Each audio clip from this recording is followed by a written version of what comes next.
Hi everyone, it's Gabrielle from Be Wise Gardens, and I've been tasked with planting this sheep feeder trough, and it can't have drainage because they don't want it leaking out onto the patio.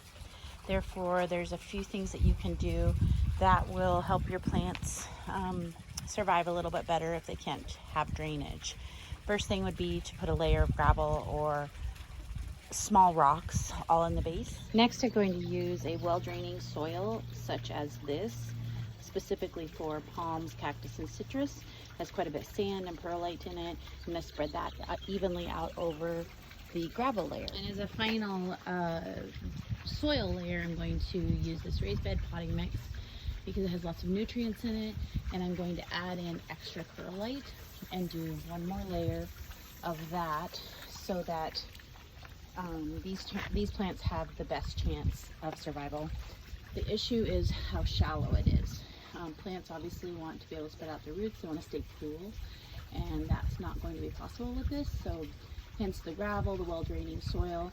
I'm going to ask the maintenance person that takes care of this to water it minimally and just keep an eye on it. And then it will also need to be supplementally fed each season. I'm going to be doing a rock garden in here because these nutrients in this soil will be depleted by one season. So I'm mixing in the perlite to make sure that it drains really well down to that gravel level, and then I'm going to put the plants in.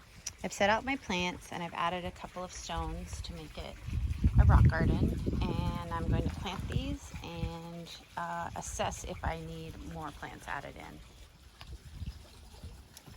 So to be able to plant in this very shallow trough, and I did pick all plants that don't mind having shallow roots, basically what you're going to do is take your plant out of the container, and you can see where the roots are.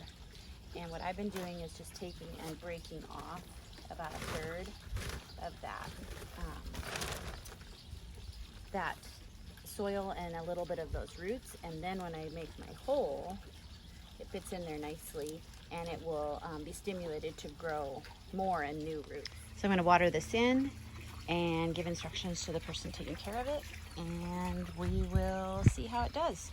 The reason I picked these types of plants, which are mostly sedums and one native plant, is because they don't mind having shallow roots, they don't mind being a little bit hot or drought, and they're also drought tolerant. So here it is, the sheep trough planter.